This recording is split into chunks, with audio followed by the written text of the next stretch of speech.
Hello students, good morning. मैं आज यहाँ आप लोगों को हिंदी रीडर के पार्ट 11 वीर अभिमन्यु चैप्टर को कंटिन्यू बताऊंगा। और जहाँ तक मुझे याद है कि हम लोग इस पाठ का कुछ अंश को पढ़े थे, जिसमें अभिमन्यु युद्ध भूमि में जाने के लिए महाराज युधिष्ठिर से आज्ञा चाहता है। चलिए देखते हैं कि अभिमन्यु को युद्ध भूमि में जाने के लिए आज्ञा दी जाती है या नहीं। ठीक है, जैसा कि महाभारत युद्ध में एक चक्रव्यूह की रचना की गई थी और उस चक्रव्यूह को भेदने की जो विधि तरीका था, उसे सिर्फ और सिर्फ अर्जुन ही कर सकते थे। परंतु वे युद्ध भूमि के अंतिम चरण, जो युद्ध भूमि का अंतिम छोर होता है, वहाँ पर वे बहुत व्यस्त थे। ठीक है, तो चलिए देखते हैं वीर अभिमन्यु आगे क्या करने वाले। ठीक है, यहाँ पर ध्यान देंगे। परंतु महाराज, मुझे चक्रव्यूह भेदना आता है, आप मुझे आज्ञा तो दीजिए। किसने कहा? वीर अभिमन्यु ने। किससे? महाराज युधिष्ठिर से। शायद आप इस बात से परिचित नहीं कि एक बार पिताजी माँ को चक्रव्यूह भेदने की विधि बता रहे थे। मैंने गर्भ में रहते हुए उसे सुन लिया था। हाँ, चक्रव्यूह से निकलने की विधि मैं नहीं सुन सका था, क्योंकि माँ पिताजी की बातें सुनते सुनते सो गई थी। यहाँ ध्यान देने वाली बात है कि जब एक बच्चा माँ के पेट में, जब तक माँ नींद से सो न जाए, तब तक वह बच्चा बहुत कुछ सीख सकता है।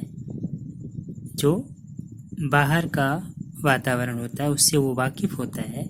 जैसा कि यहाँ पर देखते हैं कि अभिमन्यु जब अपनी माँ के गर्भ में, पेट में रहते हुए अपने पिताजी द्वारा माँ को चक्रव्यूह भेदने की विधि जब बता रहे थे,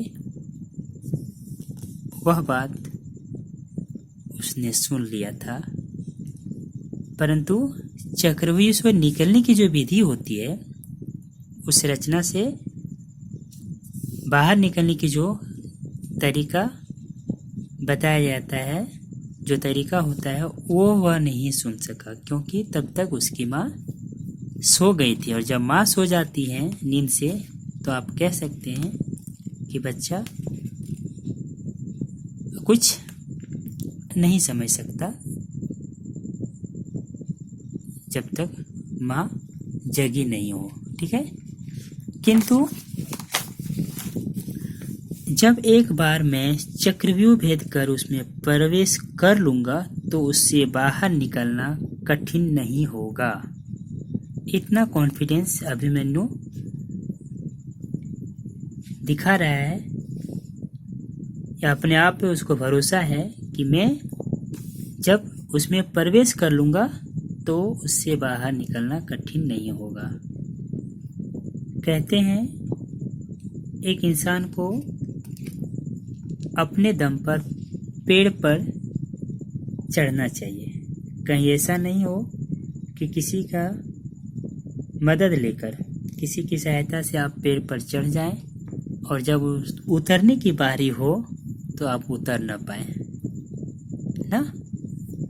ठीक उसी प्रकार आपको जब खुद पर भरोसा हो, तभी किसी काम को करने की ठाने, किसी दूसरे की सहायता न लेना पड़े, ठीक, वीर अभिमन्यु की तरह।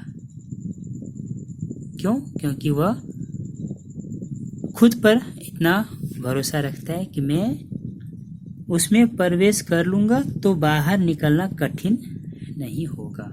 अभिमन्यु ने ओज भरे स्वर में कहा। ओज भरे स्वर मतलब कैसा? जोशीला ना, पूरे उतावले के साथ। युधिष्ठिर बोले, तुम बालक हो, केवल 16 वर्ष के। शूरवीर गुरु द्रोणाचार्य का सामना करने के लिए हम तुम्हें अनुमति कैसे दे सकते हैं? शूरवीर, गुरु द्रोणाचार्य को क्या बोला गया है? किस नाम से संज्ञा दी गई? शूरवीर। शूरवीर किसको कहते हैं? बहुत बहादुर योद्धा को ना। नकुल और सहदेव ने कहा, महाराज, इसके अतिरिक्त और उपाय ही क्या है? मरता क्या नहीं करता। नहीं, नकुल और सहदेव यह बात सुनकर महाराज से कहते हैं कि इसके अतिरिक्त उपाय क्या है? अब तो ये बालक हो या 16 साल का हो, ये नहीं देखना है हम लोग को। इसके अतिरिक्त कोई उपाय ही नहीं है। अभिमन्यु को आज्ञा दीजिए, हम इसकी रक्षा के लिए इसके साथ ही रहेंगे। हाँ, और मैं भी गदा लिए इसके साथ चक्रव्यूह में प्रवेश कर जाऊंगा। भीम ने गदा घुमाते हुए हाँ में हाँ मिला दिए। कौन? भीम गदाधारी। अन्य कोई उपाय न देखकर युधिष्ठिर ने अभिमन्यु को अर्जुन की अनुपस्थिति में, अर्जुन की उपस्थिति होती तो शायद अभिमन्यु को न जाना पड़ता, न जाने की जरूरत पड़ता, परंतु ऐसा हो न सका ना। बहुत ही विवशता, मजबूरी में युद्ध भूमि में जाने की अनुमति दे दी जाती है। अभिमन्यु सैनिकों के साथ युद्ध में पहुंचा ही था कि रणभेरी बज उठी। रणभेरी, आपको पता है रणभेरी किसको कहते हैं? रणभेरी मतलब होता है कैसी आवाज? युद्ध के शुरू होने का जो बिगुल होता है, विजिल ना। हम लोग मैच भी खेलते हैं, विजिल जब बजती है तब गेम स्टार्ट। ठीक उसी तरह युद्ध के शुरू होने का जो बिगुल बजता है, आपने सुना होगा, देखा भी होगा टीवी पर ना। बस फिर क्या था, चारों ओर से दोनों सेनाएं एक दूसरे पर टूट पड़ी। अभिमन्यु शत्रुओं का मारता काटता आगे बढ़ता जा रहा था। उसके भीषण बाणों की चोट से बड़े बड़े वीर आहत और भयभीत होकर इधर उधर भागने लगे। आहत मतलब क्या होता है? घायल होकर। और भीषण मतलब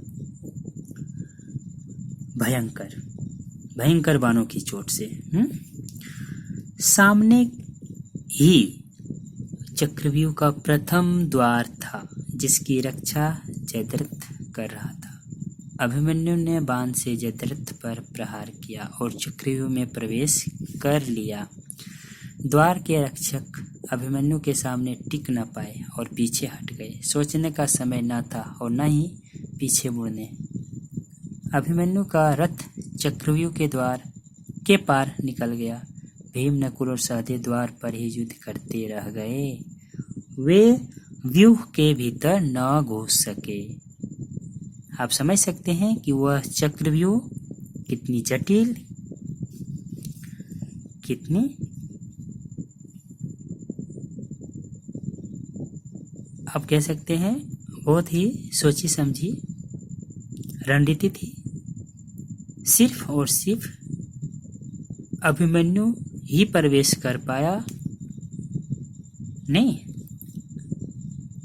नकुल, सहदेव और उनकी सारी सेनाएं द्वार पर ही युद्ध करते रह गए। दूसरे द्वार पर स्वयं गुरु द्रोणाचार्य व्यूह का संचालन कर रहे थे। उन्हीं की रची हुई ये व्यूह थी। वे चकित होकर अकेले बालक को देख ही रहे थे कि अभिमन्यु ने अपने बाण से उनका धनुष काट दिया और फिर तीव्र गति से, मतलब बहुत तेज रफ्तार से,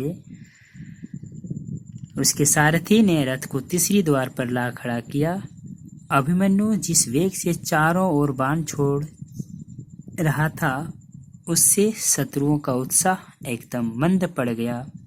कर्ण और दुर्योधन जैसे वीर भी उस वीर बालक का सामना करने में असमर्थ लग रहे थे।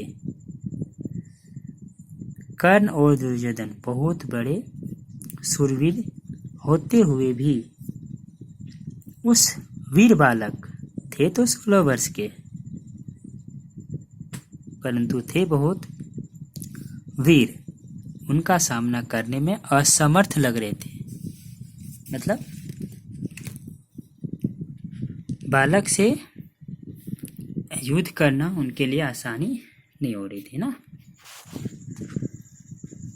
जब अभिमन्यु छठा द्वार भी पार कर गया तो कौरवों की चिंता बढ़ गई। आप समझ सकते हैं छठा द्वार, कितने द्वार थे चक्रव्यूह में। जब अभिमन्यु ने छठा द्वार भी पार कर गया तो कौरवों की चिंता बढ़ गई। उन्हें लगने लगा कि इतना बड़ा चक्रव्यूह रचने के बाद कहीं 16 वर्ष के बालक से उन्हें मुंह की खानी न पड़े, मतलब हारना न पड़े। तभी दुर्योधन की सलाह से 7 द्वारों के योद्धा मिलकर युद्ध के नियमों की अनदेखी, युद्ध के भी अपने कुछ नियम होते हैं, कायदे होते हैं, परंतु वहाँ पर क्या हुआ, युद्ध के नियमों की अनदेखी की गई और अकेले बालक या अभिमन्यु पर सब टूट पड़े। यह देखकर अभिमन्यु का सारथी बोल उठा। सारथी पता है ना, रथ चलाने वाले, रथ की चालक जिसको कहते हैं। यह अन्याय है। इन्होंने समझदारी दिखाया और क्या बोला कि यह अन्याय है। मैं तीव्र गति से रथ को मोड़कर तुम्हें सुरक्षित बाहर ले चलता हूँ। कल अर्जुन के साथ आएंगे और युद्ध करेंगे। नहीं नहीं, महान योद्धा, अर्जुन का पुत्र होकर मैं युद्ध से पीठ नहीं दिखा सकता। तुम रथ को 7 महारथियों के बीच में घुमाते रहो और फिर देखो मेरा कौशल। अभिमन्यु बोला, नहीं, युद्ध में आप जब गए हो तो आपको यह मान लेना पड़ेगा कि आप पीठ नहीं दिखा सकते हो, मुंह की नहीं खानी पड़नी हो, ठीक है। आपको किसी भी हालत में युद्ध की सामना करना हो। ठीक उसी तरह जिस तरह एक 16 वर्ष का अभिमन्यु उस चक्रव्यूह में महारथियों के बीच ना युद्ध कर रहे थे।